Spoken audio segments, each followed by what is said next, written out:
What kind of diplomacy, JD, you are speaking about? What do you mean? I'm talking about the kind of diplomacy that's going to end the destruction of your country. Yes, but if you Mr. President, with respect, I think it's disrespectful for you to come into the Oval Office and try to litigate this in front of the American media. Right now, you guys are going around and forcing conscripts to the front lines because you have manpower problems. You should be thanking the President for trying to bring an end to this conflict. Have you ever been to Ukraine that you say what problems we have?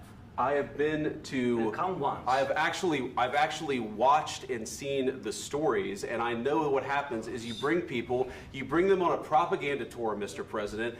Do you disagree that you've had problems bringing people into your military? And do you think that it's respectful to come to the Oval Office of the United States of America and attack the administration that is trying to prevent the destruction of your country?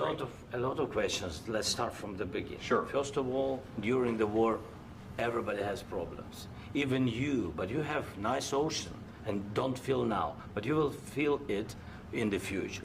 God bless. You don't know that. God bless. You God bless. You will not have a war. Don't tell us what we're going to feel.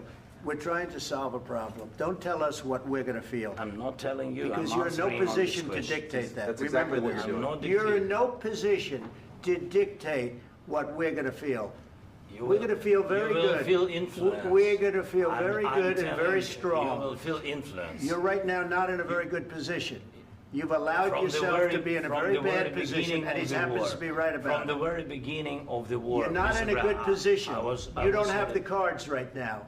With us, you start having cards. Right now, you don't. You're playing cards.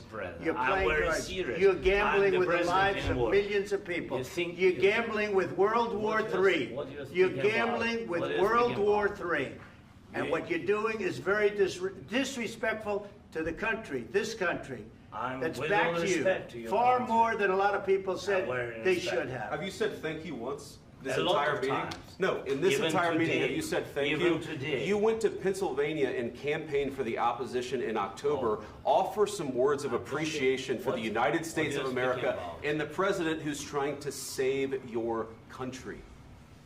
Please, you think that if you will speak very loudly about the war, you can... He's not speaking loudly. He's not speaking loudly. Your country is in big trouble. Can I Wait a answer? minute. No. You've done a lot of talking. Your country is in big trouble. I know. You're not winning. You're not winning this.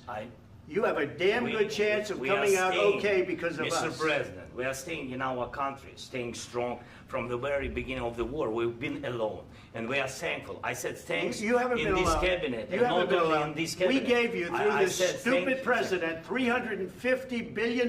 You voted we gave for you your military equipment, and your men are brave, but they had to use our military. What about if you didn't have our military equipment, if you didn't have our military equipment, this war would have been over in 2 weeks. In 3 days. I heard it from Putin. In 3 days. This is something maybe new. Less. In 2 weeks. Of course, yes. It's going to be a very hard thing to do business like this. Again, I tell you. Just say thank you. I said a lot of times to American people. Accept that there are disagreements, and let's go litigate those disagreements rather than trying to fight it out in the American media when you're wrong. We know that you're wrong. But you see, I think it's good for the American people to see what's going on. I understand, sir. I think it's very important. That's why I kept this going so long. You have to be thankful. You don't have the cards. Thankful. You're buried there. Your people are dying. You're running I low know. on soldiers. Listen, you're running low on soldiers. It would be a damn good thing. And then you tell us, I don't want a ceasefire. I don't want a ceasefire. I want to go, and I want this. Look. If you could get a ceasefire right now, I tell you, you take it so the bullets stop flying and your men stop getting killed. Of course, we want to stop the war. But you're saying you don't want a ceasefire. But I said to you, I want a ceasefire. With guarantees. Because you'll get a ceasefire faster than an agreement. Ask our people about ceasefire, what they think. That wasn't with me. That wasn't with me. That was with a guy named Biden, who was not a smart person. That was with Obama. It was your president. Excuse me. That was with Obama, who gave you sheets, and I gave you javelins. Yes. I gave you the javelins to take out all those tanks. Obama gave you sheets. In fact, the statement is, Obama gave sheets and Trump gave javelins. You got to be more thankful, because let me tell you, you don't have the cards. With us, you have the cards. But without us, you don't have any cards.